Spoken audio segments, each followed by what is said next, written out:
í 10. bekk, þá fyrir ég herbyggi hjá það sem ein kona í rauninni, þetta bara svona íbúð, það sem þau eru 2 leigja og við deildum, og þar var bara engin ægir, sko. Það bara, það bara byrjaði djammið. Já.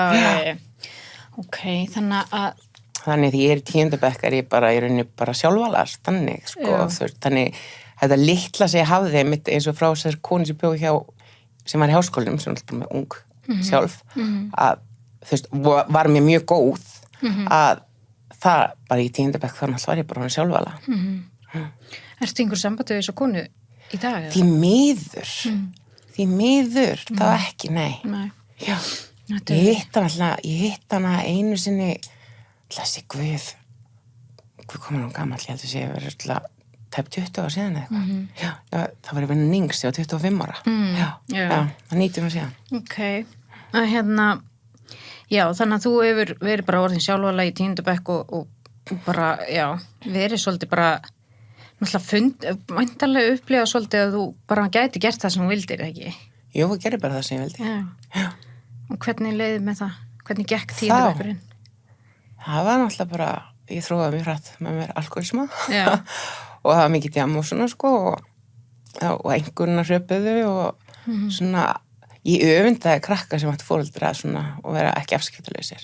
Já, ég gerði það sumu, þetta frelsi ekki tólt. Alls ekki, sko. Og þarna, já. Og þau hafa örugglega öfundað þig að því að vera með þetta frelsi, en... Ég ekkert við sem allir hafa gert það, sko. Nei. Já, ég stundum pælt í því bara hvað var allt fullorðna fólki. Ég var oft pælt í því hvað allt fullorðna fólki var. Já, bara, allir af þessu og bara, skrítið, að því að þetta var líka þegar, ég er 42, já, 42, ég þarf alltaf að hugsa að ég held að ég sé djúpri afnetunum hvað ég er gömul, sko. Já, ég 44, þannig að ég bara, ég man eftir ég er bara 20 segjum það bara. Ég er bara 25. Já, 25. Þegar ég fór að heiman í 10. bekk sjálf, að því það var ekki kendu 10. bekkur í sveitinni. Og þetta þótti ekki tiltökum mál, við gerðum þetta öll, við vorum alltaf bara 4 í bekk, sko, í sveitinni minni, en það fór allir í burtu í 10. bekk og það var ekkert eitthvað svona í dag erum við meðvituð það að krakkar í 10. bekk eru börn. Já, þarna var bara, meira hóstamanni sem að væri bara fullanum.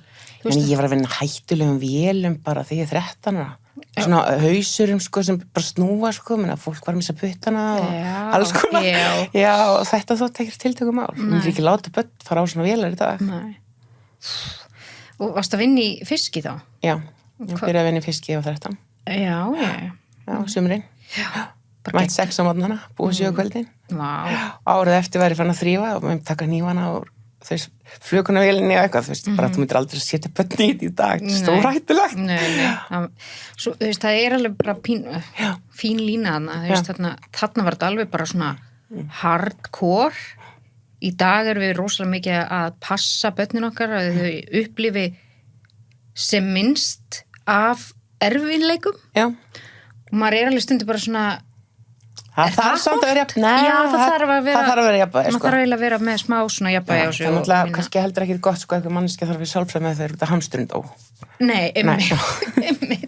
Það alveg svolítið. Ég held að við erum, held ég, á leiðin að finna þennan gullna meira. Já, ég held að líka. Við mannfólki erum bara, við erum svo lengi að meðtaka. Bara svona alveg svo þegar að vélarnar koma í bændasamfélaginu og börni voru að missa hendurnar og lendi í driftsköftunum og svona. Og núna tæknin, hún miklu hraðari heldur en höfuð okkur fullorðna fólkinu. Þannig að krakkat eitthvað langt á undan. Tæknin nefnilega orðin rosa mikil og ég finna alveg að ég stundum að verða svolítið aftur, bara að missa af, sko. Já, ég finna það líka, sko. Ég var bara í gær að beða dóttir minni hjálpa mér að eyða fólki út af Snapchat. Já. Ég kann ekki það, Já, og ég þetta skiptu kort í veskinu í símanum. Já. Og það var einhver úlingsafgreiðslustrákur sem gerði það fyrir mig. Já. Ég kunni það, já. Nei, og maður alveg bara svona, ég þarf að halda í við þetta.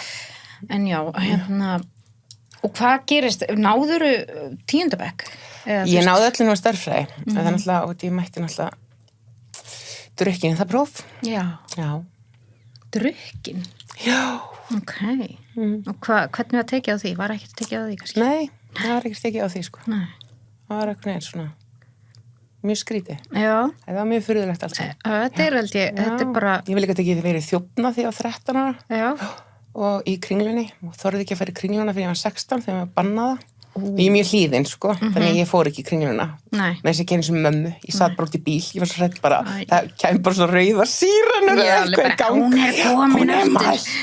Og ég skammaðist mér svo mikið. Og það var kvöldi barnaverndarnefnd og það var vitað að ég legði einn, sko. Það var ekkert gert. Ótrúlega, það var kallaði í barnaverndarnefnd þegar þú stalst úr Kringlunni. Já. En ekki þegar þú mættir full í próf. Nei, ekki mættir full í próf. Nei, en barnaverndarnefnd gerði svona ekki neitt. Nei, þetta verður svona skildu hérna. Eitthvað skildu eitthvað, sko. Þetta var mjög svona spes.